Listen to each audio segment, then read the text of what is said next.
Hi, I'm Michael Jacobson, the founder of the National Food Museum. I hope you've enjoyed and even learned something from our Selling Candy to Kids website. I've long been concerned about how the food industry markets unhealthy products to young children. In fact, back in 1977, when I was the director of the Center for Science in the Public Interest, we and Action for Children's Television petitioned the Federal Trade Commission to limit unhealthy food advertising to kids. The FTC fought hard for tough limits, but ultimately was blocked by the food advertising and broadcasting industries. Ever since 1980, the FTC has had less authority to regulate advertising aimed at kids than other advertising. It may not be a coincidence that the obesity epidemic started around 1980.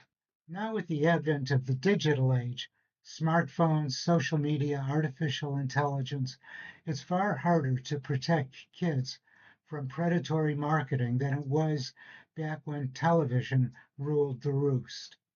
Face it, when a team of psychologists, food technologists, neuroscientists, and digital marketing experts gang up on 4-year-olds, the kids don't stand a chance. I'd like to recommend 4 policies that would go a long way toward protecting kids.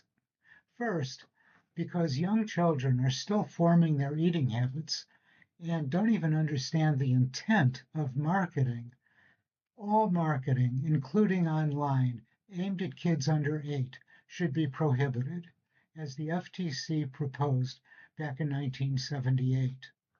Second, older children are prime consumers of sugar drink, fast foods, snack foods, and all the rest, which are generally ultra processed and high in sugar, salt, and saturated fat.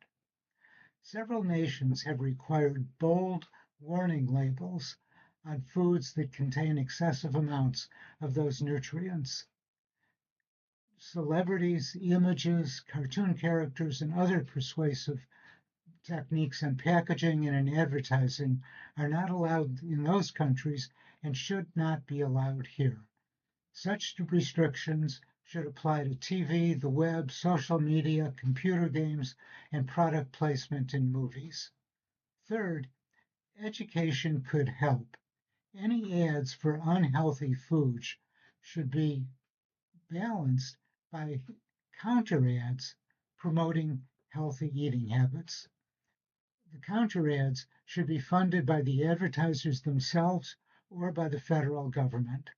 Finally, companies shouldn't be allowed to use personal data and behavioral tracking to target minors with advertising for unhealthy foods. Okay, I admit that my agenda is pretty pie in the sky. Based on the lack of progress since the 1970s, I don't hold out much hope that policymakers will tackle junk food marketing now. So it comes down to you. I urge you to try to limit your kids' screen time and encourage them to engage in more productive activities, from sports to reading to cooking. Second, it could be helpful if you called and wrote your legislators in Washington, urging them to protect kids' physical and mental health. Thank you very much.